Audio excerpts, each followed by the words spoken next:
Est-ce que l'on peut pousser de cris de joie? Est-ce que l'on peut faire mieux que ça? Alléluia. Que le Seigneur nous bénisse abondamment. Saluons-nous dans la joie. Bénis la merveilleuse personne qui est à tes côtés. Quelle atmosphère ce matin. Que le Seigneur bénisse abondamment la chorale. Je sens vraiment que Beraka l'a fait et fait. Hein? En tout cas, Prisca, que Dieu te bénisse. Ces derniers temps, tes prestations, il y a vraiment beaucoup de feu. C'est à ce niveau-là que je t'attends. Donc, tu maintiens la cape. Soit tu montes encore plus, soit tu bloques là. Vraiment, c'est très glorieux avec toi ces derniers temps. Vous ne sentez pas la rage, hein? C'est comme si là, il y a vraiment la colère. Hein? J'ai senti, alors que j'étais là-bas, avant qu'elle donne le micro à Élisée, je l'ai senti vibrer. J'ai dit, ça y est, vraiment c'est là que je t'attends. Que le Seigneur te garde. Alléluia. Nous allons prier le Seigneur. Demande à Dieu de te parler ce matin.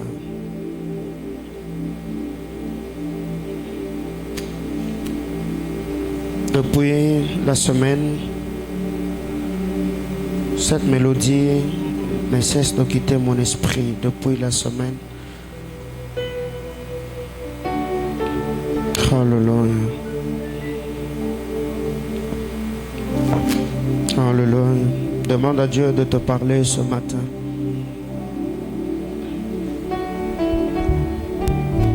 Alléluia.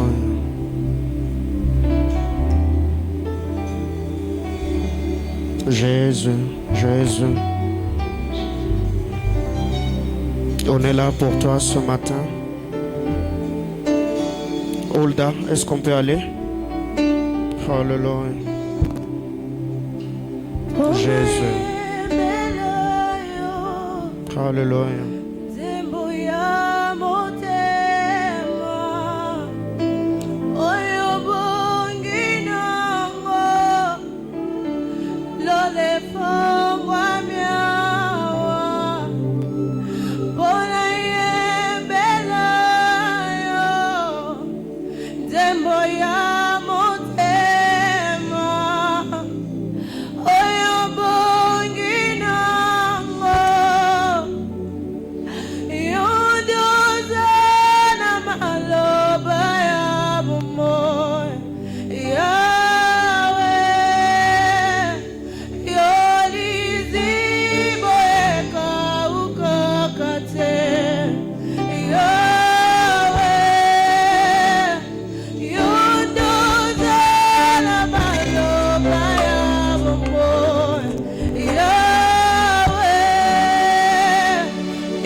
Dieu de gloire,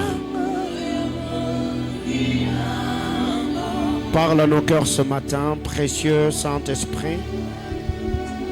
Plaise à toi de glorifier le Christ dans ce culte. Que je me taise et que tu parles et que tout ce qui sera fait ce matin te glorifie toi et toi seul. Au nom de Jésus. Amen. Quelqu'un m'aide à acclamer le Seigneur. Alléluia. Alors, ce matin, je bénis le Seigneur. Je le rends de multiples actions de grâce pour son amour, pour sa bonté, pour sa fidélité, pour sa sainte et glorieuse présence. Jour pour jour, depuis le 8 janvier, aujourd'hui, nous sommes le 4 février. 28 jours durant, prenons de l'eau, de fruits, des légumes, le thé pour les uns, la bouillie pour les autres. Et c'est le mardi que nous allons clôturer avec le programme de Beraka, 30 jours de bénédiction d'alliance. Donc si vous n'avez pas jeûné pendant 30 jours, s'il te plaît, fais même Beraka 2 seulement. Alléluia. Au moins, tu diras que j'avais jeûné parce que c'est pas sérieux. Tu pries dans une église qui est en jeûne. Nous, on cherche Dieu alors que toi, tu manges, tu dors. Alors, attends toi-même. Est-ce que si même Dieu doit nous bénir, est-ce qu'il nous bénira de la même manière? Dis à ton voisin, fais même 2 seulement, même 2. Donc, tu fais aujourd'hui, demain et mardi, on clôture. Alléluia. Donc ce matin, d'ailleurs, j'ai essayé de mettre la ceinture. J'ai senti que la ceinture partait. Jésus. Alléluia. Alors, on va lire la parole de Dieu. Que Dieu bénisse les internautes de partout. Vous avez l'habitude de nous suivre. Que la grâce de notre Seigneur Jésus-Christ vous soit multipliée. Psaume 74. Nous allons lire seulement un seul verset.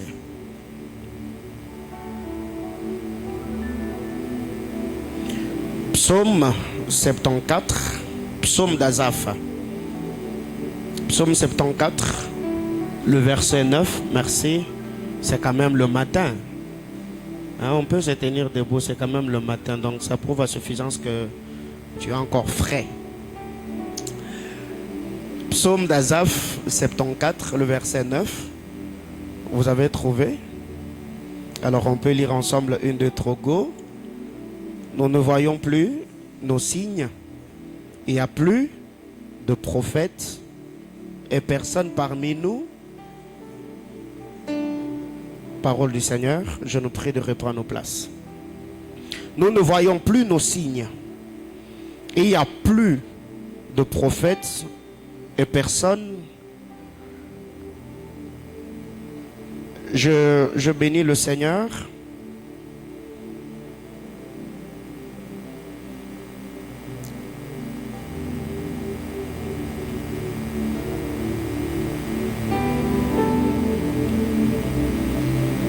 Alors, il est dit dans la version français courant, on ne voit plus les signes de ta présence. Il n'y a plus de prophètes et personne parmi nous ne sait jusqu'à quand tout cela durera. On ne voit plus le signe de ta présence. Il n'y a plus de prophètes et personne parmi nous ne sait jusqu'à quand tout cela durera. Alléluia. Alors, si déjà on a lancé le direct, on partage le lien du culte, comme nous avons l'habitude de le faire. Après, on se déconnecte.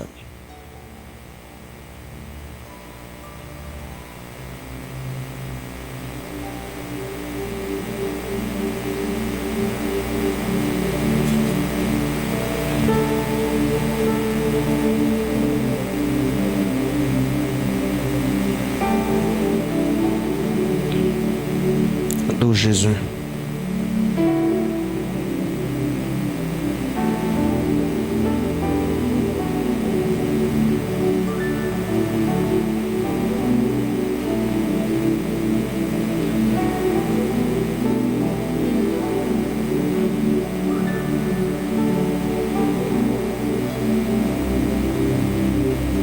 Alors déjà, le mardi, nous allons clôturer avec le programme de Beraka. Et je crois que cette année 2024, nous reviendrons.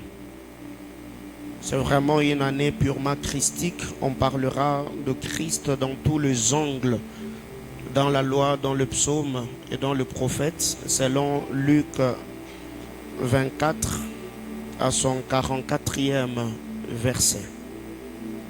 Alors déjà ce matin, je vais continuer avec le message que j'avais introduit le vendredi par la grâce du Seigneur.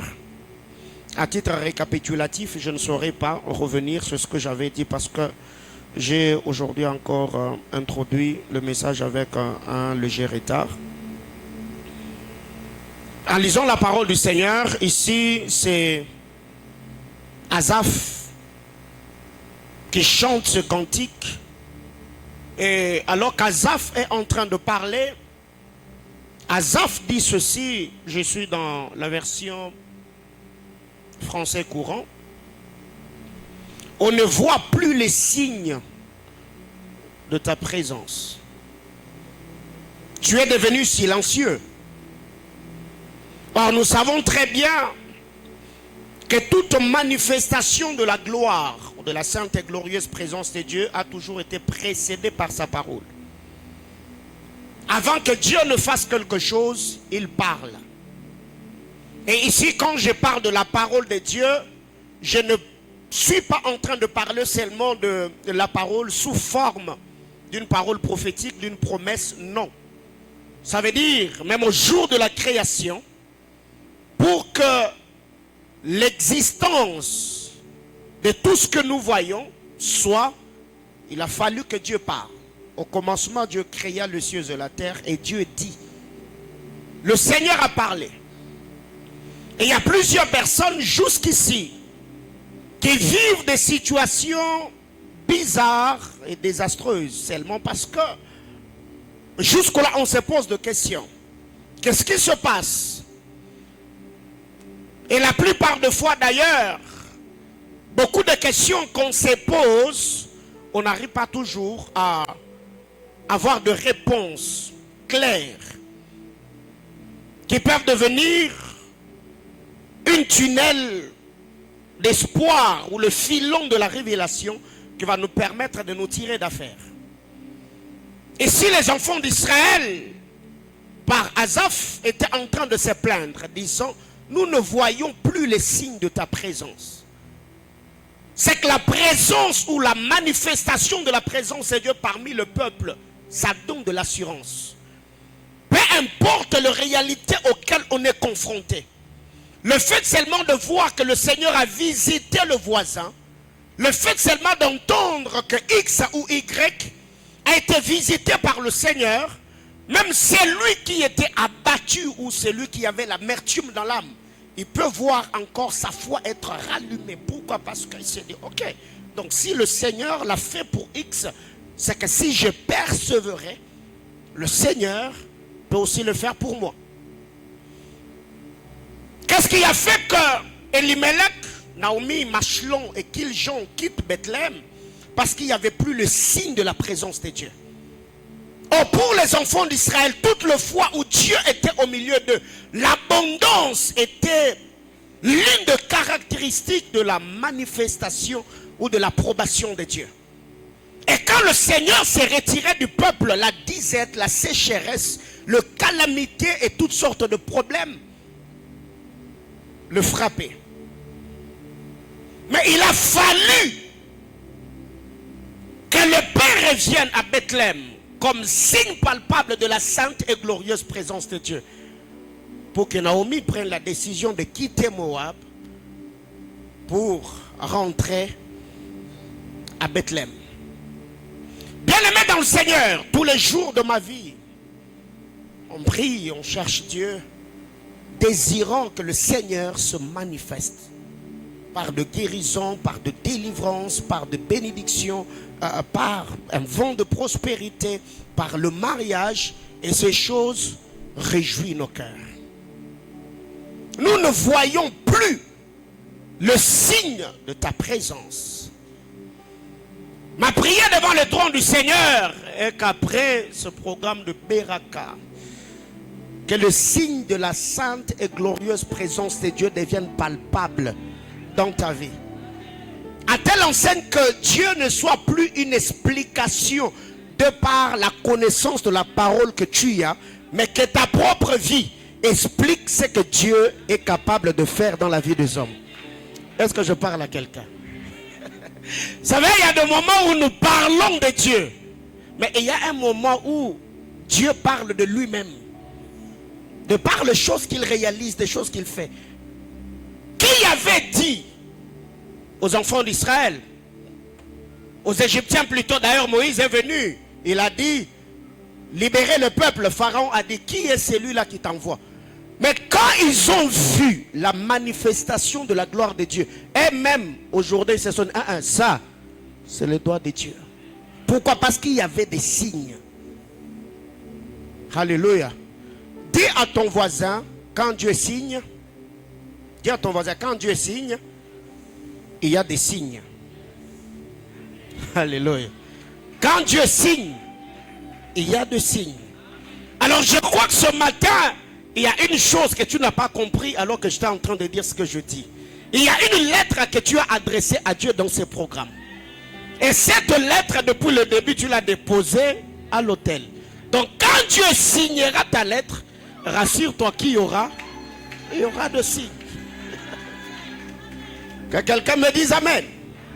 Nous ne voyons plus le signe de ta présence, Abba Père. Il n'y a plus de prophètes. C'est que la présence d'un prophète parmi le peuple garantit la manifestation de la gloire de Dieu. Quand Israël n'avait pas de prophète en Égypte, il y a eu des problèmes. Quand Joseph le prophète était vivant, Israël avait la paix. Quand le prophète Jacob était vivant, Israël avait la paix. Quand Jacob et Joseph ont quitté les Israélites par la voie de la mort, bien sûr, c'est Pharaon qui a pris le relais. Et vous verrez toujours que dans l'histoire d'Israël, toutes les fois où il n'y avait pas une voix prophétique parmi le peuple, les calamités, la disette et les souffrances se manifestaient. Ce qui fait qu'il y a plusieurs personnes aujourd'hui, comme je l'ai toujours dit, un homme qui n'a pas de prêtre aura une destinée piètre, une destinée morose, une destinée fade.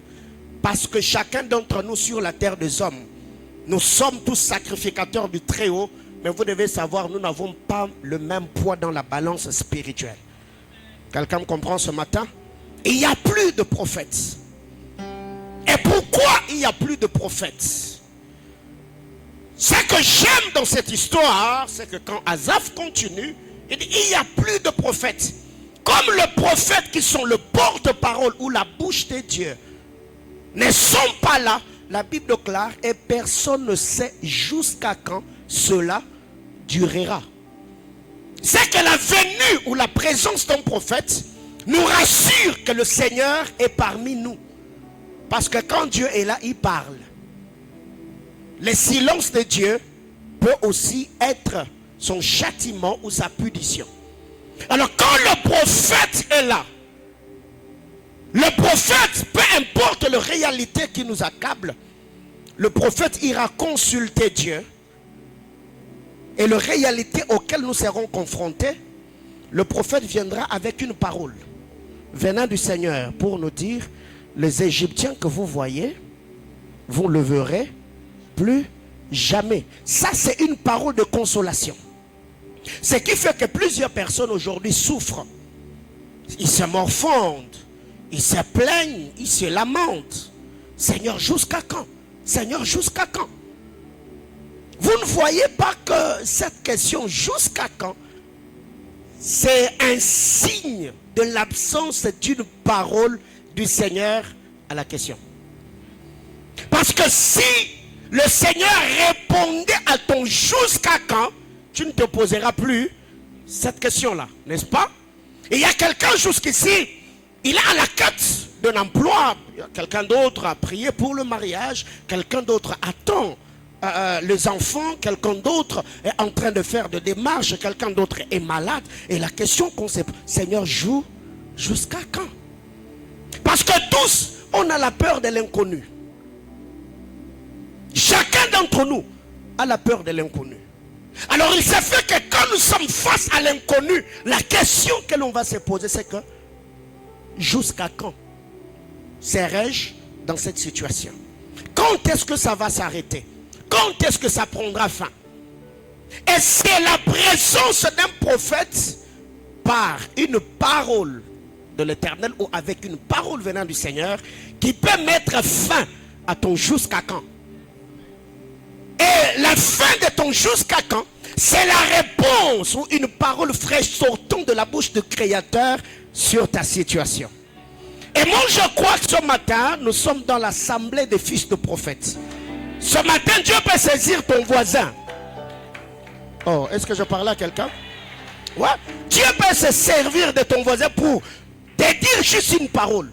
C'est pourquoi il faut être très sensible dans ces cultes. Alléluia. Ça peut arriver peut-être que la personne qui est à tes côtés, tu sens seulement l'esprit te dire, dis-lui que c'est fini. Il ne faut pas avoir peur, il faut le lui dire, c'est fini. C'est ça le problème. Toi, tu penses qu'être prophète, c'est donner seulement les noms des gens. Non. Quelqu'un comprend de quoi je parle? Alors, personne ne sait. Personne ne sait. Pourquoi? Parce qu'il n'y a pas de prophète. Comme il n'y a pas de prophète, eh ben, comme conséquence, nous ne voyons plus de signes. Et je crois fermement que c'est pour toi que Dieu m'a oint. Est-ce que je parle à quelqu'un? Donc si je suis prophète, c'est parce que toi tu es là. Si je suis serviteur de Dieu, c'est parce que toi tu es là. Alléluia. Alors déjà, le vendredi, par la grâce du Seigneur, j'avais parlé de deux choses. Et ce matin, je vais m'efforcer par la grâce du Seigneur. Premièrement, par le prophète, Dieu peut reprocher son peuple. Par le prophète, on peut recevoir de reproches, de réprimandes. Où le Seigneur vient et parle. T'es reprochant, t'es réprimandant, tu t'es méconduit. Tu as abandonné la loi de Dieu. Tu as rejeté la crainte du Très-Haut. Le Seigneur peut nous reprocher, nous réprimander par le prophète. Des Chroniques chapitre 12, le verset 5. De Chroniques chapitre 12, le 5e verset, il est écrit: alors Shemaéja, le prophète, s'est rendu auprès de Roboam et des chefs de Juda qui s'étaient retirés dans Jérusalem à l'approche de Shishak, et leur dit: ainsi par l'Éternel, vous m'avez abandonné, je vous abandonne aussi, et je vous livre entre les mains de Shishak. Donc ici nous voyons que par le prophète, le Seigneur est venu avec le reproche. Des Chroniques chapitre 15, le verset 8. Après avoir entendu ces paroles et la prophétie d'Obed le prophète, Asa se fortifia et fit disparaître les abominations de tout le pays de Juda et de Benjamin et de villes qu'il avait prises dans la montagne d'Ephraïm. Et il restaura l'autel de l'Éternel qui était devant le portique de l'Éternel. Donc par le prophète, on peut recevoir de reproches, on peut recevoir de réprimandes. Et ici, je ne suis pas en train de parler seulement de reproches de manière directe, où un prophète te rencontre, te dit, tu as une mauvaise vie. Oui, ça arrive. Il y a déjà ce genre de prophéties que nous avons données, où le Seigneur révèle la vie de quelqu'un. Et il y a même le vendredi ici, on a prophétisé, on a donné une prophétie sur quelqu'un, on a dit, on voit telle et telle autre chose. Et quand on a parlé, la personne a voulu en disant, oui, je reconnais avoir fait telle et telle autre chose. Pourquoi? Parce que le Seigneur ne veut pas que le malheur nous arrive. Ça peut arriver, comme il est dit, que nous bronchons d'une manière ou d'une autre, que dans notre marche, dans notre conduite, nous nous sommes méconduits, nous avons brisé ou offensé le Seigneur. Et Dieu peut envoyer une parole. Ça peut être dans une prédication. Tu es là dans un culte à part. L'orateur donne un exemple et tu te dis, waouh, est-ce qu'on lui a dit? Non, on ne lui a pas dit. Mais c'est seulement l'Esprit de Dieu qui est en train de parler par lui comme prophète du Seigneur afin de ramener ta vie sur le chemin. Ça peut être à la télé, ça peut être sur les réseaux sociaux, ça peut être à la radio. Tu es dans un taxi-bus et tu venais de faire quelque chose. À peine tu entres dans le taxi, tu entends une prédication. Abandonne mon frère, abandonne ma soeur. Et tu regardes à droite, tu regardes à gauche, mais il y a quoi même? Non, non. La Bible déclare, quand vous entendez sa voix, n'endurcissez pas vos cœurs. Donc il y a des moments comme ça, Dieu nous parle. Dieu nous reproche. Dieu nous réprimande. Dieu nous corrige. Et ça, c'est ce que le Seigneur faisait souvent. Autant d'enfants d'Israël, toutes les fois où les Israélites abandonnaient l'Éternel, le Dieu de leur père, Dieu envoyait toujours un prophète. Parlez au cœur de mon peuple. Qu'Israël me revienne. Qu'Israël fasse ceci. Qu'Israël fasse cela. Et bien aimés dans le Seigneur, nous devons être sensibles à la voix de l'Esprit. Quand le Seigneur nous parle, nous devons avoir la souplesse, la promptitude, afin d'obtempérer, d'obéir à la parole du Seigneur.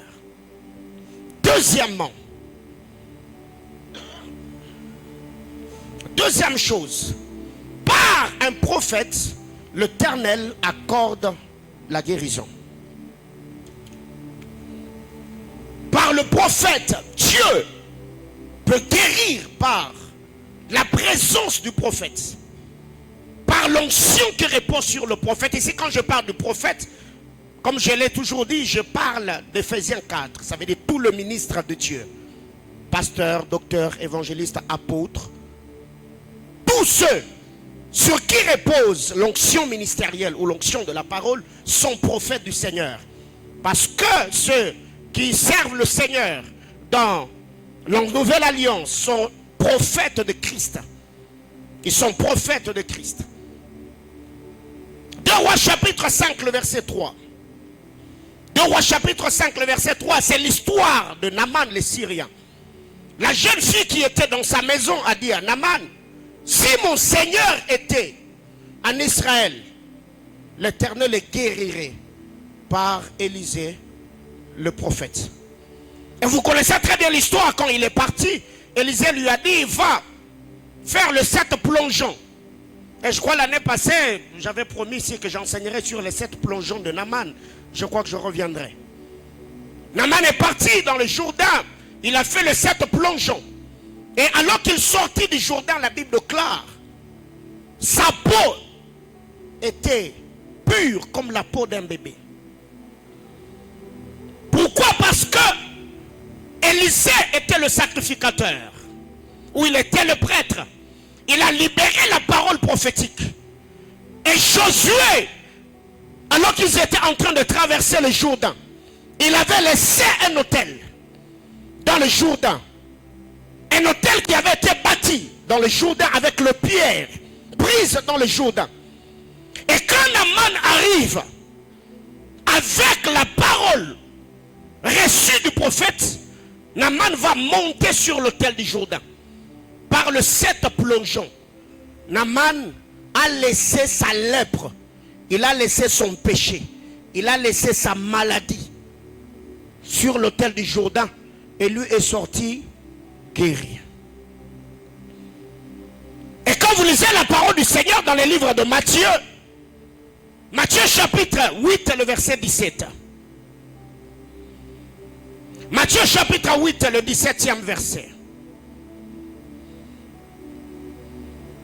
La Bible déclare, afin que s'accomplisse ce qui avait été annoncé par Ésaïe le prophète. Il a pris nos infirmités. Il s'est chargé de nos maladies. Quand Naaman va au Jourdain, le 7 plongeons, il se pose sur l'autel.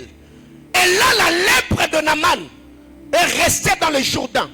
Il a laissé sa lèpre sur l'autel du Jourdain. et lui est sorti pur.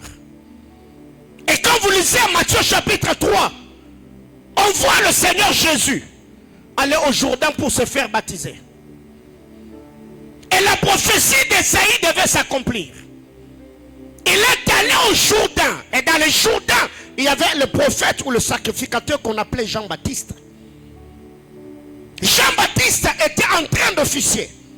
Quand Jésus arrive, Jean le prend. Il le place sur l'autel. Et là, Jésus récupère la lèpre de Naaman. Il récupère la maladie. Afin que la prophétie d'Ésaïe trouve son accomplissement. Et vous savez très bien que dans l'ancienne alliance, quand le bouc d'Azazel portait le poids par l'imposition de main du sacrificateur, on libérait le bouc. Et la direction que le bouc devait prendre, c'était le désert.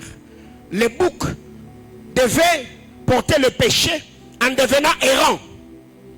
Parce que aussi la Bible nous prouve que l'errance, c'est le péché ou l'abandon du peuple par le Seigneur. Et nous voyons Jésus, qui est le véritable bouc d'Azazel. Après avoir porté le péché de l'humanité, après avoir porté le péché de Naaman sur l'autel du Jourdain, nous voyons Jésus comme le véritable bouc d'Azazel prendre la direction du désert. Il est devenu errant parce que le péché pesait déjà sur lui. C'est pourquoi quand il parle de lui, il dit le renard ont des tanières, les oiseaux ont des nids, mais le Fils de l'homme est errant. Il n'a pas la place de poser la tête. Parce que par le prophète, on peut recevoir la guérison. Et aujourd'hui, l'apôtre Pierre nous l'explique en disant, par ses meurtrissures, nous avons été guéris. Parce que Jésus est le prophète que l'humanité n'a jamais connu. Et que l'humanité ne connaîtra jamais. C'est que par le prophète, Dieu ne nous réprime pas seulement. Mais par le prophète, on peut recevoir la guérison. Des orientations, des directives, des instructions et l'obéissance que nous manifestons à ce que nous recevons comme instruction ou comme orientation. Et je crois que ce matin, si tu es venu malade, le prophète Jésus est là pour accomplir la parole de l'Écriture, de guérison de toute maladie. Que quelqu'un me dise Amen. 3. Par le prophète, nous avons l'explication des mystères. Le prophète nous donne l'explication des énigmes. Deutéronome chapitre 18, le verset 15 et le verset 16. Ici, ce que j'appelle énigme, parole énigmatique, c'est les tonnerres et les éclairs de Sinaï. Alors que le Seigneur parlait aux enfants d'Israël, ils entendaient les tonnerres et les éclairs. Ils ont dit à Moïse, nous ne voulons pas entendre Dieu directement. Sois notre interprète. Diminue un peu l'intensité de la volume. Simplifie-nous le langage dans le parler de Dieu afin que nous puissions recevoir ce qu'il nous donne comme instruction. Alors qu'est-ce qui arrive ici? C'est que quand le Seigneur suscite un prophète, le prophète vient avec une grâce, un mandat particulier qu'il a reçu du Seigneur afin de répondre aux questions énigmatiques du peuple. Expliquer le mystère. Et c'est quand je parle de mystère, ce n'est pas seulement le mystère attaché aux Saintes Écritures, non. Mais vous devez d'abord comprendre que la vie en soi, la vie est un énigme. La vie que nous menons sur terre ici, la vie est énigmatique. Et nous avons besoin de quelqu'un qui peut venir avec une lampe, avec une lumière, pour nous faire comprendre la réalité de la vie auquel nous sommes confrontés. Et je crois hier, on était dans le véhicule, je crois avec le berger Patou, l'Adem Carlos, et on revenait de Kassangiri où nous étions allés accompagner le berger Cédric Leng qui a perdu son jeune frère. Et pendant qu'on était en train de parler, je leur ai dit, Jésus, lors de sa résurrection, il ne nous a pas permis de comprendre les mystères liés à la mort. Parce qu'il est le mieux placé pour nous expliquer ce qui se passe dans l'au-delà. Mais il n'en a pas parlé. Il a parlé d'autre chose et après il s'en est allé. Et nous sommes restés comme ça. C'est l'énigme, c'est le mystère. Alors vous devez comprendre que la présence d'un prophète, le Seigneur peut lui donner une compréhension tout autre des choses. Au point où d'ailleurs il y a de révélations que nous recevons ici par le ministre de Dieu de la maison, ou ce que nous recevons dans le corps de Christ. Tu t'es dit, mais cette écriture je l'ai toujours lue, mais comment lui a fait pour le comprendre? Non, c'est une grâce, c'est un mandat, c'est une onction qu'il a reçue du Seigneur. Ma prière devant le trône du Seigneur est que Dieu mette sur ton chemin des hommes qui vont interpréter les énigmes de ta vie. Alléluia. Peut-être pour toi le célibat est énigmatique. Jusque-là tu ne comprends pas. Il y a tout ce qu'une femme peut avoir. Pourquoi tu ne te maries pas? Mais Dieu peut mettre quelqu'un sur ton chemin et te dire non, tu vois pourquoi tu ne te maries pas? Parce qu'il y a ça. Dès que tu as l'interprétation de ton énigme, automatiquement, tu ne vas même pas prier seulement pour que ça parte. Tu as déjà la lumière. Wouh! Et c'est parti. Je parle à quelqu'un? Bien aimé frère, la vie est énigmatique. La vie est un énigme. Alors il faut avoir la compréhension, l'illumination des choses afin de bénéficier des choses attachées à la révélation. Que quelqu'un me dise amen. 4. La venue du prophète, il vient avec la réponse aux questions du peuple.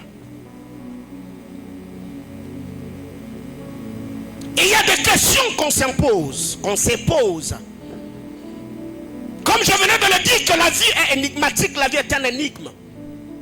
Alors il y a des choses que l'on ne comprend pas, les choses qu'on ne maîtrise pas. Je ne sais pas si c'était déjà arrivé où tu sens que tu n'as plus le contrôle de ta destinée.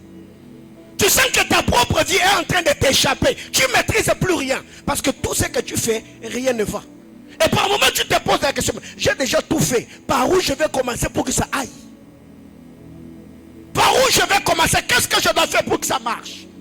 Et il y a des moments comme ça. Le Seigneur peut placer quelqu'un sur ton chemin avec une réponse nette, claire et précise.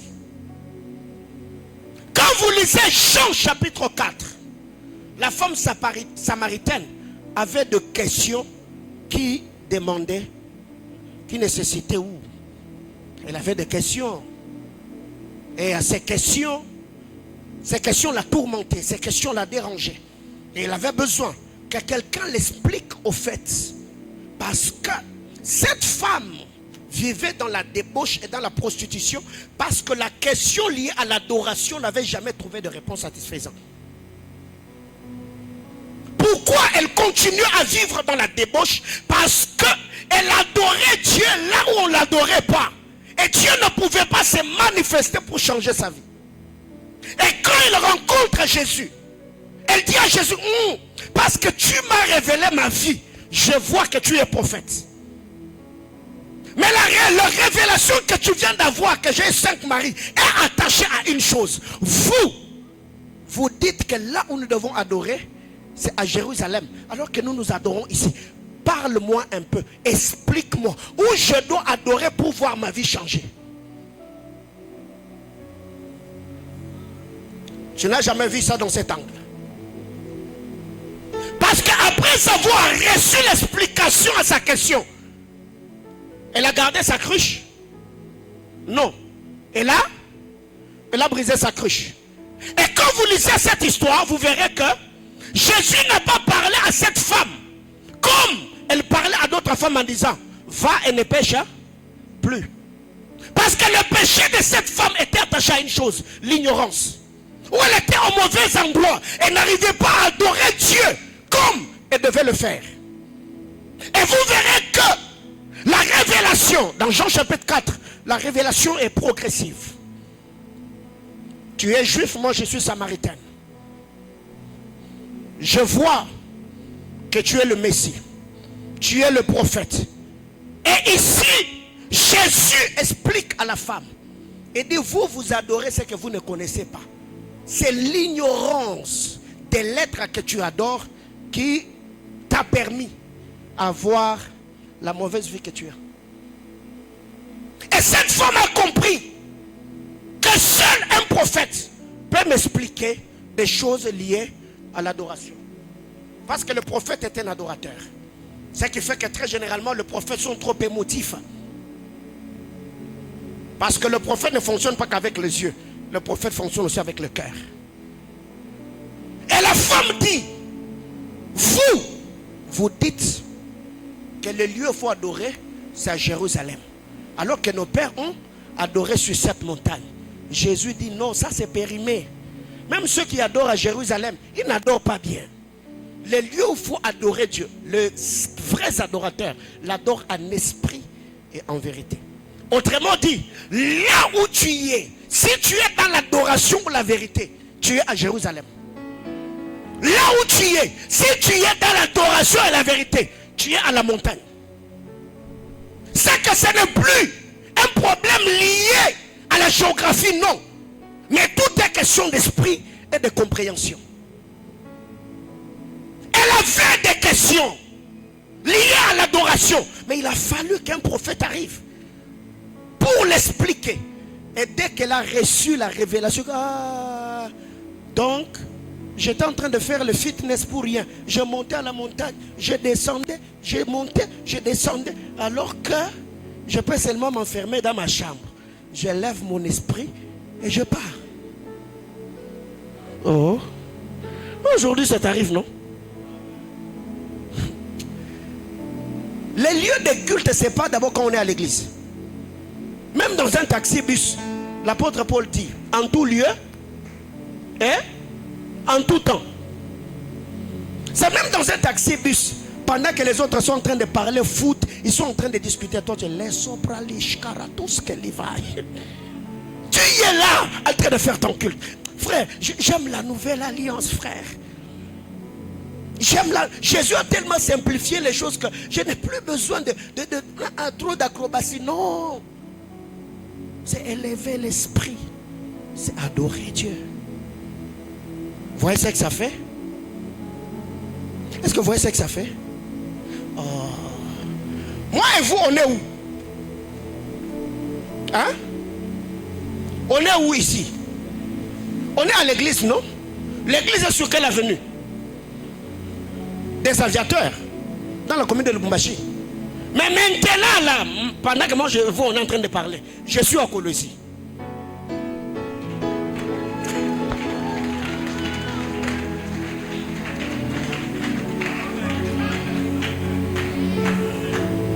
Comment je fais? Hein? C'est un esprit. Je suis à Colosie. Et à Colosie, je suis en train de chercher quelqu'un ici qui connaît une femme du nom de Nadège. À Colosie, ici. Ok. C'est qui?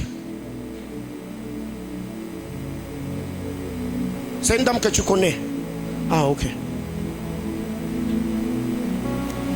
Quitter Lubumbashi jusqu'à Colosie, ça prend combien d'heures? 4 à 5 heures. Donc 4 heures s'il n'y a pas beaucoup d'embouteillage. 5 heures ou 6 heures s'il y a de bouchons. Mais moi je fais combien de minutes pour arriver à Colosie?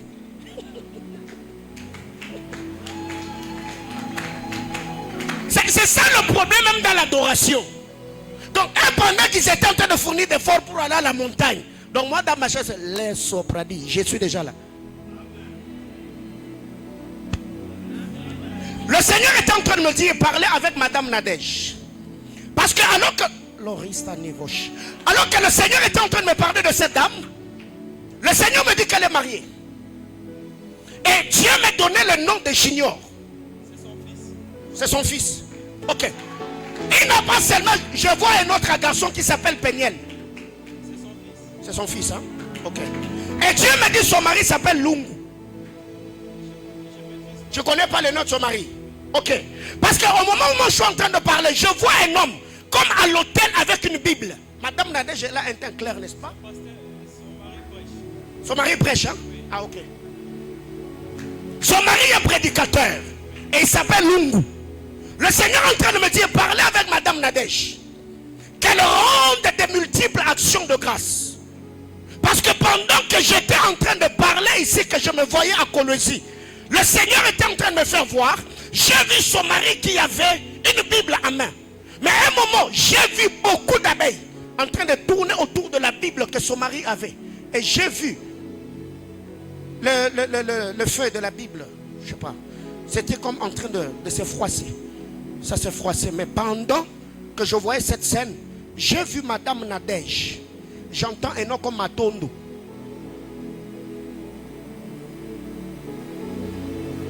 Je parle de Madame Nadège. Ouais. Parce que la personne, elle est du Bas-Congo. Oui, oui. Ouais. Elle parle lingala. Hein? Elle parle lingala, elle vient de qui? Elle est de Kin. Oui. Elle est de Bas-Congo. Tu parles avec elle. Elle est de Bas-Congo. Le Seigneur est en train de me dire, avant la fin de ce mois de février, qu'elle fasse un programme de 3 jours à jeûne. Où elle jeûne du matin pour manger que le soir. Elle peut manger tout ce qu'elle veut. Mais du matin, elle peut prendre de l'eau. Mais jusqu'au soir, qu'elle jeûne et qu'elle prie pour 2 choses. Un, c'est pour le ministère de son mari. J'ai réitéré en disant que son mari s'appelle Lungu. Ouais. Le Seigneur me dit qu'elle jeûne et prie. Parce que son mari, c'est un fervent serviteur de Dieu. C'est un homme qui il aime beaucoup le Seigneur. Mais il se rend compte que tout ce qu'il fait dans le ministère, c'est comme s'il est dans un cercle vicieux. Il est en train de tourner en rond. Et le Seigneur me dit, c'est un homme qui a eu beaucoup de problèmes. Beaucoup de problèmes dans le ministère. Beaucoup de problèmes. Et toutes ces choses l'ont bloqué comme dans un cercle vicieux. La deuxième des choses, le Seigneur me dit qu'elle prie pour Péniel. Parce que pendant que le Seigneur me parlait, j'ai vu un garçon qui était comme en train de convulser. Il était en train de convulser. Le garçon était en train de convulser. Le Seigneur me dit, le diable cherchait à attaquer la santé de Péniel pour que ces garçons perdent la vie. Et qu'après, que ça crée de sérieux problèmes dans le couple de M. Lungu et de Madame Nadège. Mais le Seigneur était en train de me dire, Dieu ne veut pas que le foyer de son serviteur soit déséquilibré. Amen. Parce que cet homme sert Dieu dans la vérité et dans la droiture. Mais pendant que toi tu as le micro en main, le Seigneur est en train de me dire que tu bénisses le Seigneur. Amen. Je te vois recevoir. Vous voyez les tenues de ceux qui travaillent dans des entreprises minières, qui ont de bandes un peu. Je te vois recevoir une tenue nouvelle. Amen. Je te vois recevoir une nouvelle tenue. Amen. Et pendant que tu recevais cette nouvelle tenue, j'ai vu plusieurs Chinois autour de toi. Je travaille avec les Chinois. Tu travailles avec les Chinois. J'ai vu plusieurs Chinois autour de toi. Mais pendant que ces Chinois étaient en train de tourner autour de toi, je les ai vus te remettre une nouvelle clé de contact. Amen. Je vois les Chinois te donner le clé de contact. Et j'ai vu ces personnes te faire vraiment, vraiment, vraiment confiance. Yes. On les fait confiance. Et les choses que je dis, ça commence dans 2 semaines. Dans 2 semaines. Je te vois gagner la confiance de ces gens avec qui tu travailles. Amen. Et le Seigneur était en train d'attester dans mon esprit ce que Dieu demande. Quand tu auras la conscience de ces gens, ne touche pas à l'alcool. Amen. Il vient d'arrêter il n'y a pas longtemps.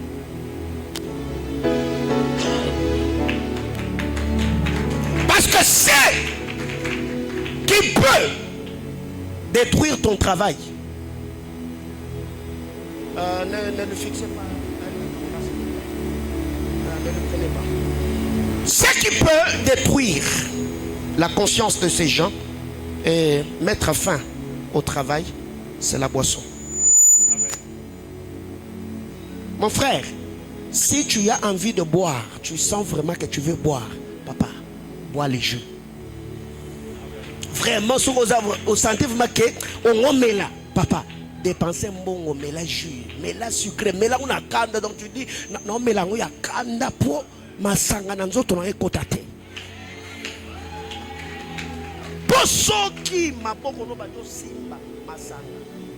Dis-toi que ma vie là, pour me relever, ça sera très compliqué. Et ce que Dieu va faire, c'est une nouvelle chance que Dieu te donne. Amen. Pour que certaines choses ne te réclament plus. Amen. Que Dieu te bénisse.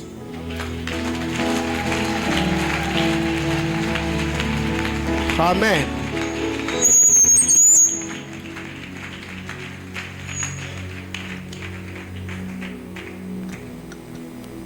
J'entends un nom comme Giovanni. J'entends un nom comme Giovanni. C'est qui? C'est qui Giovanni?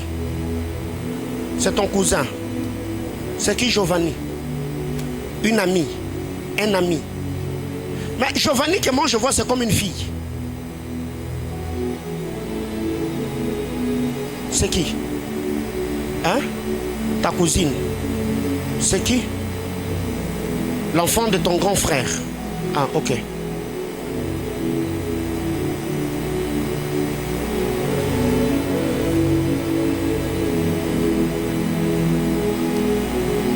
Il s'est fait que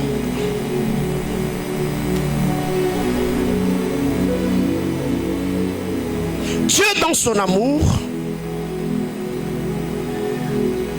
Bon, je reviens.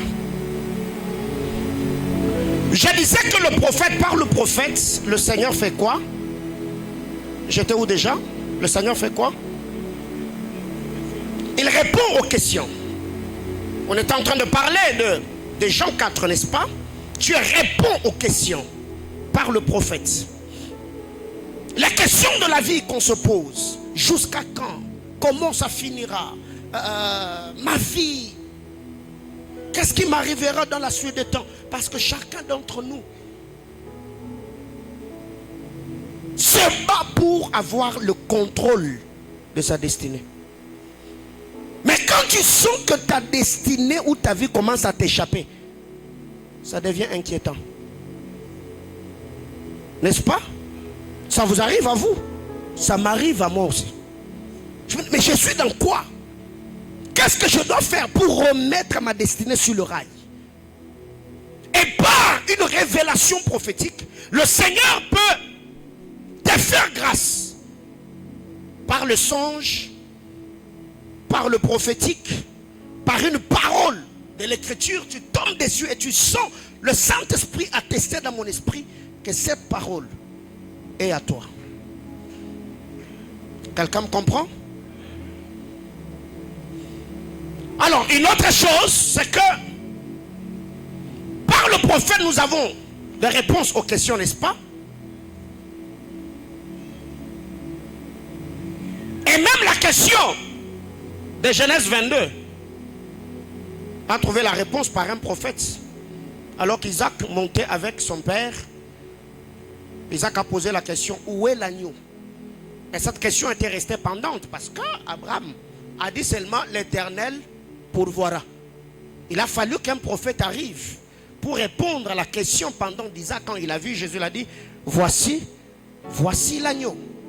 5. Le prophète a accès au conseil de Dieu. Bien-aimé dans le Seigneur, quand vous lisez la parole de Dieu, Jérémie est parmi les prophètes qui siégeaient dans le conseil de Dieu. Ce n'est pas l'école de prophètes, mais vous devez savoir qu'il y a des prophètes annonciateurs, mais il y a aussi des prophètes au-delà de la parole d'annonciation prophétique ou la parole directrice. Il y a des prophètes qui opèrent dans la dimension des degrés apostoliques. Il peut ne pas avoir une parole pour toi, mais lui peut créer une parole et t'introduire dans ta destinée. Et cette dimension-là n'est pas donnée à tout le monde. Et quand vous lisez la parole de Dieu, Jérémie dit, j'ai siégé dans le conseil de Dieu. Et Dieu d'ailleurs est en train de dire, qui a pris part à mon conseil pour voir et dire. Ce qui fait qu'aujourd'hui, il y a plusieurs personnes qui se contentent seulement d'annoncer. Non. Mon jour d'aujourd'hui, combien d'années quand même? 16 ans, depuis 2008, que je travaille dans le prophétique. Donc, donner des paroles de connaissance, c'est tout ce qui va avec. On le fait parce que c'est le don de grâce, on ne peut pas l'étouffer.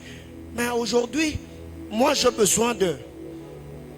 Je n'ai pas une parole prophétique claire, mais je viens parce que je suis ministre de Dieu. Je te prends là où tu es, je t'introduis. Ça, c'est une dimension. Et cette dimension, c'est attaché au positionnement spirituel et le poids que le prophète a dans le conseil de Dieu ou dans le monde des esprits. Alors déjà, quand tu t'appelles ou tu travailles le don de grâce et tout, frère, il faut être humble pour déjà mettre ton nom sur les affiches ou sur les réseaux sociaux. Tu t'appelles prophète. Il faut vraiment être humble. Quelqu'un me comprend? Il faut vraiment être comment? Il faut être humble. Amos 3:7. Qu'est-ce que l'Écriture nous dit? Dieu ne fait rien sans révéler son secret à ses serviteurs, le prophète. Voyez-vous? Si Dieu ou si Abraham n'avait pas pris part au conseil de Dieu, pensez-vous que l'autre allait être sauvé? Non. Mais pour que le secret du cœur de Dieu soit révélé à Abraham, il a fallu qu'Abraham, avant d'être prophète, il a fallu qu'Abraham se comporte comme un adorateur, deux, comme un serviteur. Quand le Seigneur arrive, la Bible déclare, Abraham était assis à la chaleur du jour, sous les chaînes de Mamré. Quand Abraham voit l'Éternel, la Bible déclare, il courut et se prosterna. Proskuneo. Attitude de révérence, d'adoration, pas face contre terre. Et après, la Bible déclare, Abraham s'élève, il va dans le troupeau, il prend un chevreau, il tue, il dit à ses serviteurs, papa, l'Éternel mange. Après avoir mangé, le Seigneur dit à Abraham, il s'est dit en lui-même, cacherai-je une telle chose à Abraham? Dieu dit à Abraham, Sodome et Gomorrhe, il y a telle et telle autre réalité. Et là, Abraham, la Bible déclare, Abraham s'éteint encore dans la présence de Dieu. Il s'était tenu comme adorateur. Il s'est tenu comme serviteur. Il a préparé le mets pour servir Dieu. Là, il s'éteint pour la troisième fois comme intercesseur. Il commence à négocier avec Dieu. Seigneur, si tu trouvais 100 personnes, est-ce que tu vas tuer? S'ils sont à 50, Dieu était tellement patient à l'intercession d'Abraham jusqu'à ce qu'Abraham a convaincu le Seigneur de libérer l'autre. Frère, vous devez savoir que quand vous êtes dans une juridiction comme celle-ci, Dieu vous élève dans la compréhension des choses pour que vous deveniez sentinelle dans vos familles. Quelqu'un comprend de quoi je parle? Donc moi, comme je suis là, même la mort de ma défunte mère, je l'avais annoncé. Vous vous souvenez?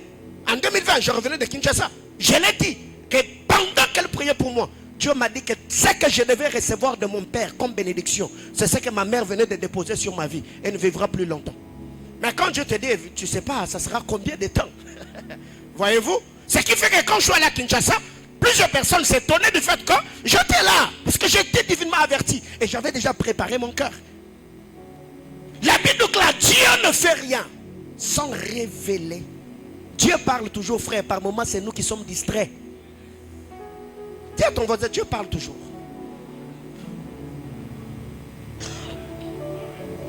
Alors, ici par le prophète, vous verrez même dans Jean chapitre 5, le verset 20.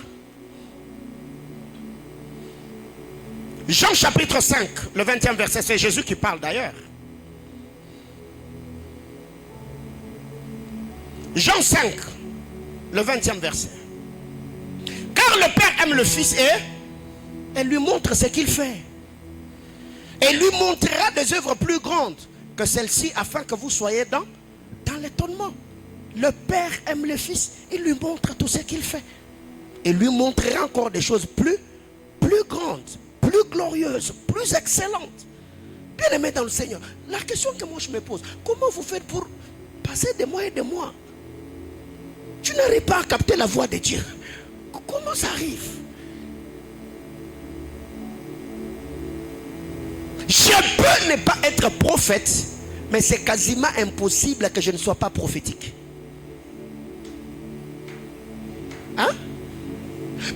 prophétique, c'est l'univers des esprits. Le prophétique, c'est l'univers des adorateurs.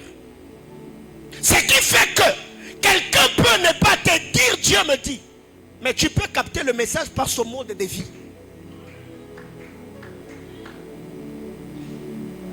Je parle à quelqu'un. C'est que vous devez comprendre, jusque-là, vous n'arrivez plus à entendre Dieu parce que vous êtes devenu trop dépendant de prophètes. Pour que je fasse, il faut que papa me dise. Oh, et ce matin, je ne dis plus. Peut-être ce matin, Dieu a voulu seulement que je donne la prophétie sur le frère. Et je m'arrête là. Si je peux aussi m'arrêter là. C'est que, étant prophète, je hais que les gens n'arrivent pas à développer une profonde communion avec le Saint-Esprit pour entendre Dieu par eux-mêmes que faire des choses sur base de révélations que je donne. Ça, c'est être déséquilibré dans l'exercice du ministère de prophète.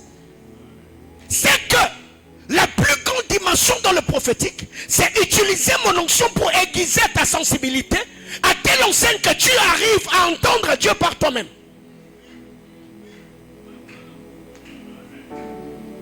Au point où, vous savez que le vendredi, j'allais la connecter sur les chemins. La connaissance, je me suis dit, bon, elle voudra faire genre. Qui avait senti? Ouais. Pendant qu'elle était en train de prier pour les gens, très tôt le matin, je ne sais pas, c'était 4h ou 5h, je l'ai entendu dans mon bureau en train de prier, elle est bras sautés là-bas. Je dis, Seigneur, cette femme cherche Dieu comme ça, mais pas onction, ça ne fait que ça magasiner dans les eaux. Et sur les champs, je lui ai dit, j'ai envie de prophétiser avec toi, mais je me suis dit, bon, si je l'appelle comme ça, elle va hésiter. Donc, il faut te préparer. Oh. Je vous dis, je crois que c'était en 2012 ou 2011. J'étais en retraite à Manguengue, j'avais fait 5 jours de jeûne à sec. Le 6e jour, j'avais pris de l'eau. Et le 7e jour, j'étais descendu. À l'époque, j'étais célibataire en 2011. Le Seigneur m'a dit que dans l'exercice de mon ministère de prophète, mon épouse sera plus poignant dans le prophétique que moi. Ouais.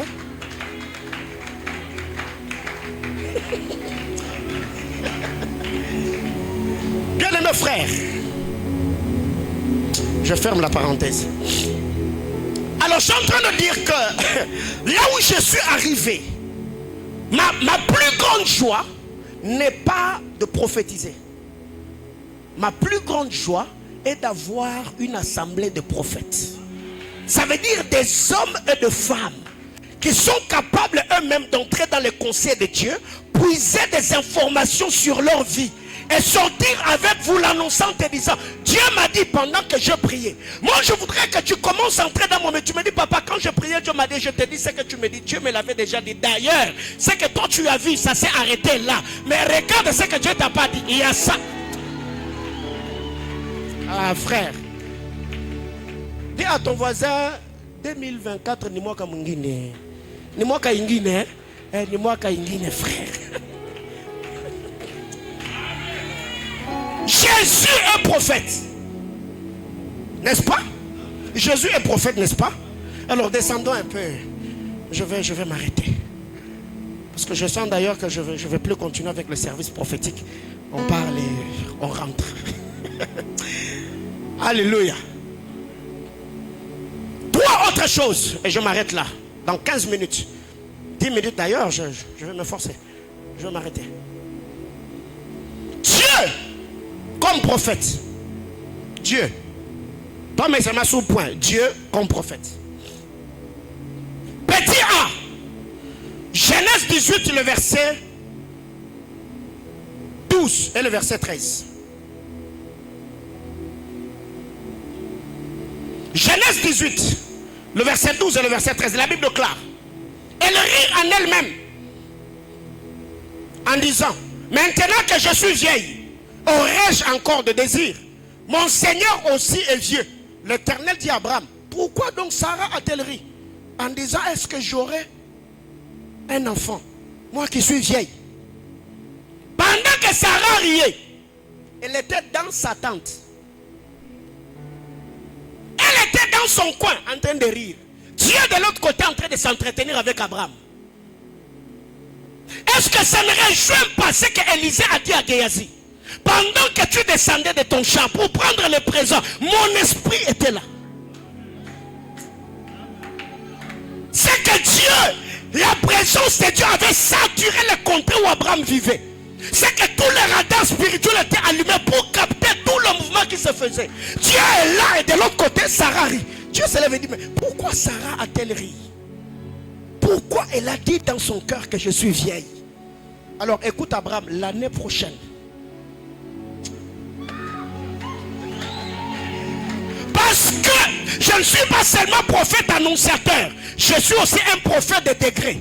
Mais j'annonce que l'année prochaine, à la même époque, alors, si je suis prophète et que mon esprit siège dans le conseil de Dieu, du haut de cet autel, je lève ma main, je décrète et déclare que cette année ne sera pas comme l'année d'Abraham. Ton année ressemblera à l'année d'Isaac. Il s'aima cette année et recueille le centuple. Je prie que la promesse du Seigneur s'efface cher dans ta vie, que tu témoignes la grandeur et la fidélité de Dieu. J'entends quelqu'un me dire amen. Prends ta place. Pasteur, que Dieu te bénisse. Je viens te voir. Voyez-vous, le Seigneur était là.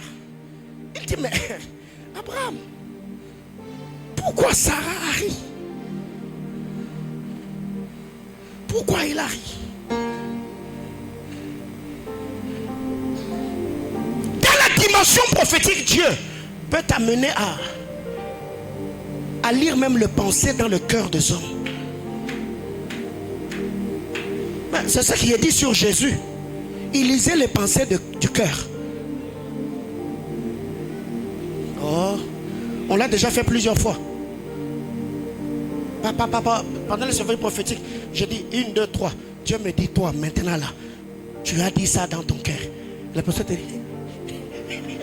Pourquoi? Parce que c'est comment il a fait, comment il a su. Dis à ton voisin, Dieu est un prophète.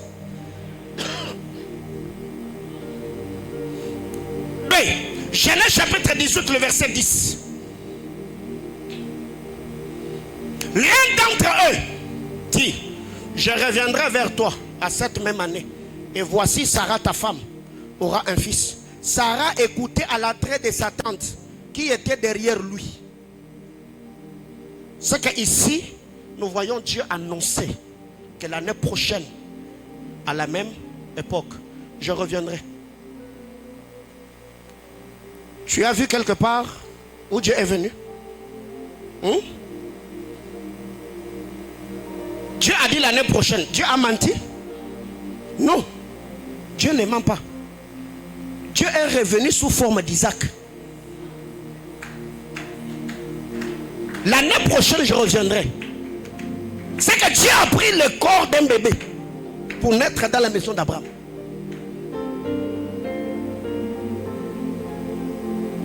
Autre chose. 1 Samuel 9, 17, 15 à 17. 1 Samuel 9, 15 à 17. Quand vous lisez la parole de Dieu, la Bible déclare, l'Éternel dit à Samuel, demain, à pareille heure, un homme viendra vers toi.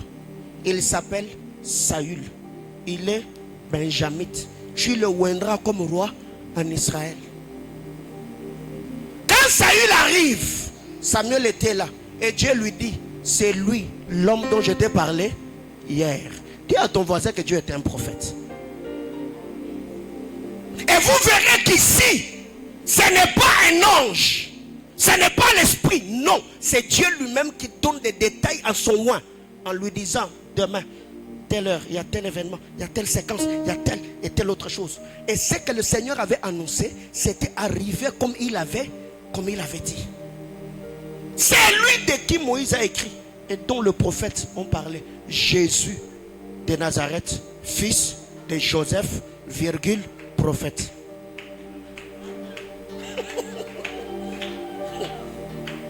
Deux, prophète Jésus. Ou encore Jésus comme prophète.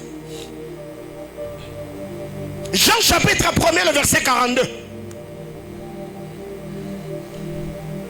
La Bible déclare, André amène Simon vers Jésus. Jésus le regarde. Il dit, tu es Simon, fils de Jonas. Désormais, tu seras appelé Céphas. Ce qui veut dire Pierre. Où est-ce qu'il avait connu? Oh non, moi, kama kutaya manjina abantu.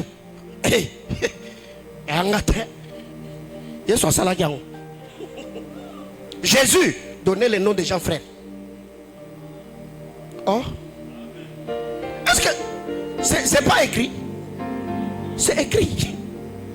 Donc même Jésus, dans son prophétique là, il donnait les noms des gens.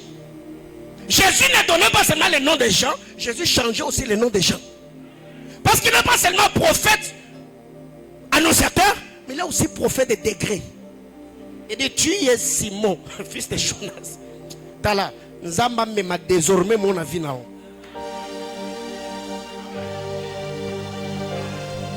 Ça veut dire, uko Simoni mwana Yohani. Pas comme ça.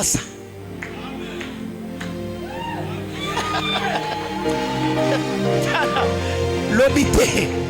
Et sa voisine, pas comme ça. Pas comme ça. Désormais. Soto bina lingal to ba sikawa. Bako benga yote. Simoni mwana Yohani. Kombo naona changeant. Okomi s'efface. Ce qui veut dire Pierre. Tala. Et là on zamba osana vi na yo. Et osana ndimbola nango. Écoutez, ce que Dieu va faire dans ta vie aura sa signification. Parce que Dieu ne peut pas te donner un truc qui ne s'explique pas. Non. Tu es Simon, fils de Jonas. Désormais, on t'appellera Céphas. Ce qui veut dire Pierre. Bien-aimé, je lève ma main. Qu'après ce culte, qu'il y ait un désormais. J'étais en train de décréter ici, à ma qualité de prêtre de l'Éternel, du roi de cet hôtel, désormais, dans ta vie, tu n'auras plus l'identité que tu as. Désormais, Dieu change ta vie. Désormais, Dieu change tes finances. Désormais, Dieu change ton identité. Je colle cette parole à ta vie. Je colle cette parole à tes os. Je colle cette parole à ta destinée. Je colle cette parole à ton nom. Je colle cette parole à tes entrailles. Tu iras de désormais en désormais. Désormais, tout est fixé. La manifestation glorieuse de la puissance de Dieu sera palpable dans ta vie. Dis à ton voisin, Jésus est un prophète. Reprends ta place. 2. Jean chapitre 1er.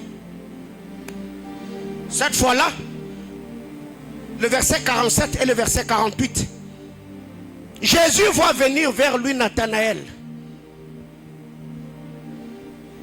Il le regarde et lui dit,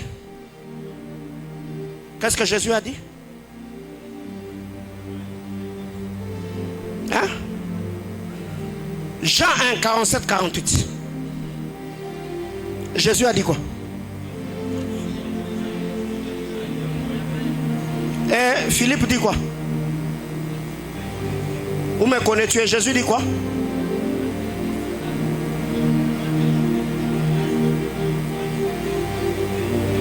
C'est pour ça même que toi-même tu t'appelles Kabeya, non?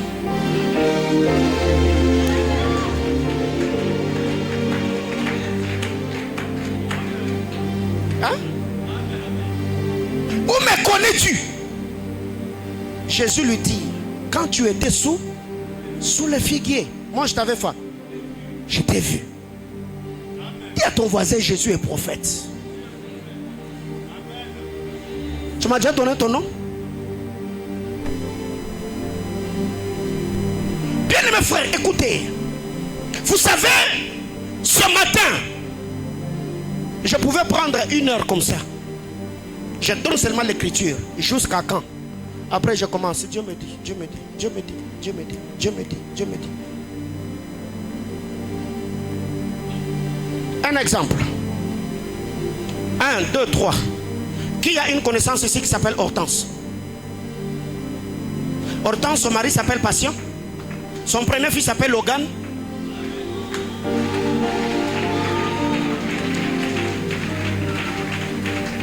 Est-ce que vous comprenez ce que je suis en train de poursuivre ici? C'est que l'omniscience se trouve chez l'Éternel, notre Dieu.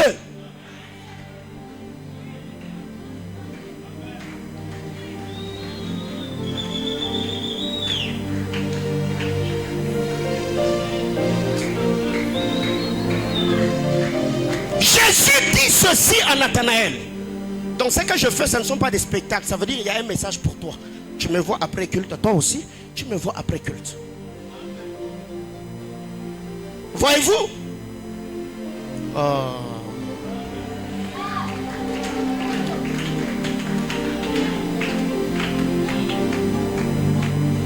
Là, après le berger Risto, maman Claudine, maman Bibiche, papa Trésor. Qui connaît une femme qui s'appelle Nelly? Nelly. 2 personnes. Ok. J'entends dans mon esprit qui mène.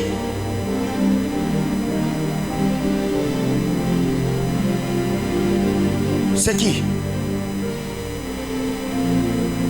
Une cousine. Vous me voyez aussi. Il y a un message pour qui mène et un message pour vous. Alors là, il y a 2 Nelly.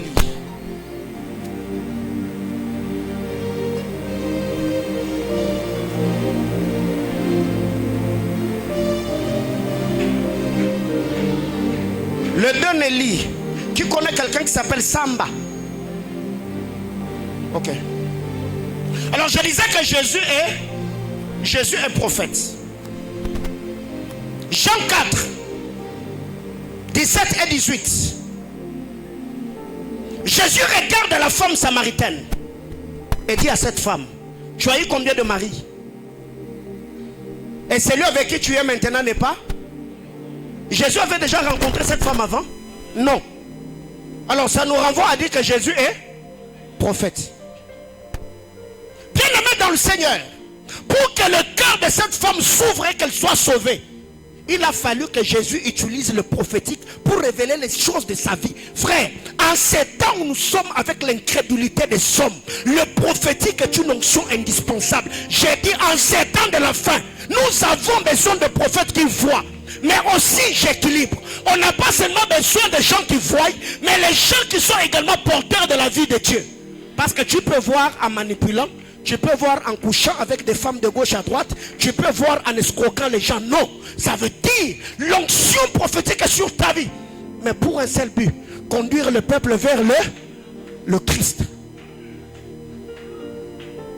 Et pour ça, je n'ai pas honte de dire que dans cette église, personne ne peut me pointer de doigt et me dire que je l'ai déjà appelé même pour demander des unités.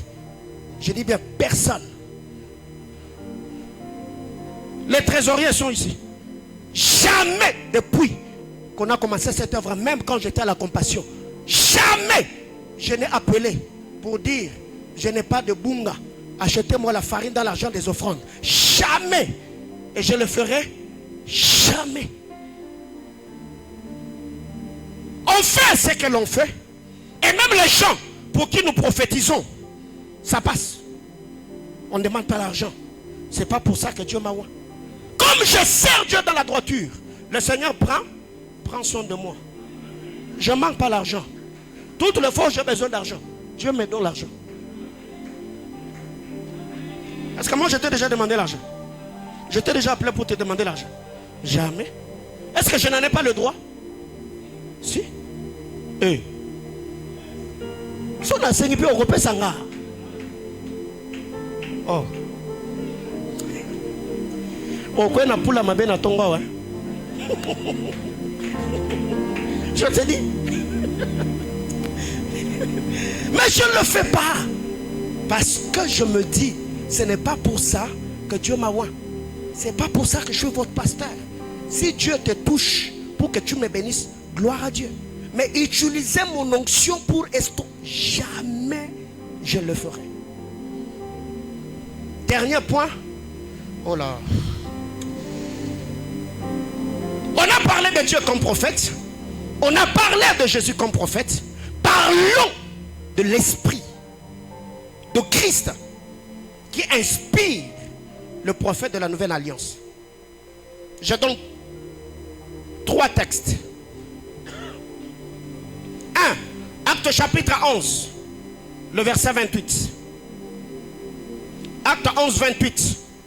Acte 21, 10. Alors qu'on était assis, acte 21, un prophète nommé Agabus, il descend et prophétise par l'esprit, prenant les ceintures de Paul. Agabus a prophétisé par l'esprit. Donc le Saint-Esprit que nous avons, l'esprit de Christ à la Bible claire, les témoignages de Jésus et l'esprit de la prophétie. Donc n'attaquez pas l'onction prophétique, mais on peut être contre le pratique ou la manière de faire. Mais si tu vois quelqu'un qui sert Dieu dans la droiture, tu as le témoignage de l'esprit que c'est un bon et fidèle serviteur de Christ, n'attaquons pas l'onction. On peut attaquer la manifestation ou la manière de faire. Parce que ici, l'esprit a parlé. 2. 1 Timothée 4 premier. C'est pourquoi l'esprit dit expressément qu'au temps de la fin, il y aura. Cette prophétie était annoncée par l'esprit qui animait l'apôtre Paul.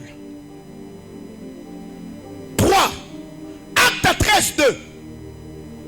Alors, dans l'église d'Antioche, il y avait des docteurs et des prophètes.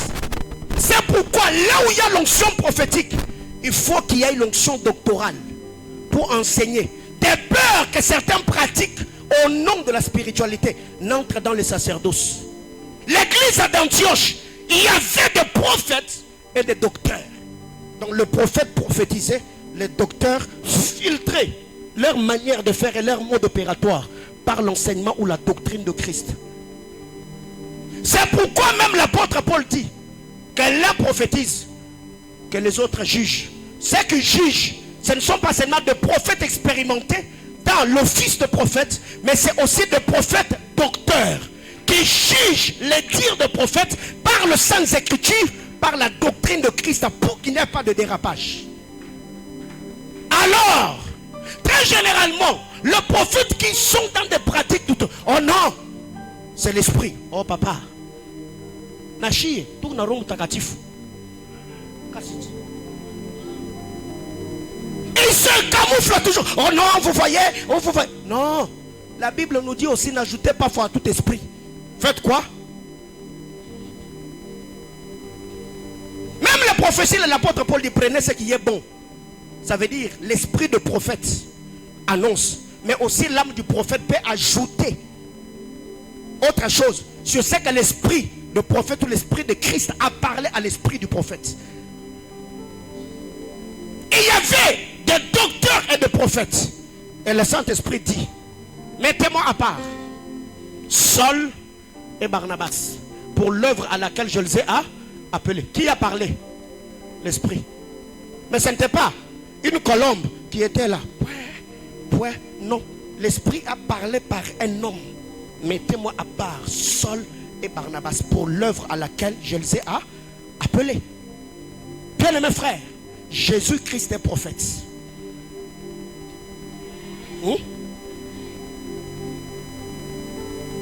Luc chapitre 7, le verset 16.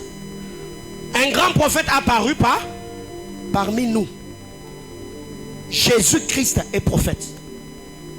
Alors si Christ est prophète, laissons l'Esprit de Christ agir librement dans son église. Ce qui fait que cette année, le prophète de l'église ici, le fils de prophète ici, ils seront examinés. Je parle à quelqu'un. Chers prophètes, serrez vos ceintures. Donc, déjà une année, vous avez prophétisé toute l'année 2023, ça prouve à suffisance que vous avez acquis la maturité. 2024, bon, moi et vous, pour qu'il y ait la moko. Parce que l'église est en train de grandir. On doit sentir la maturité.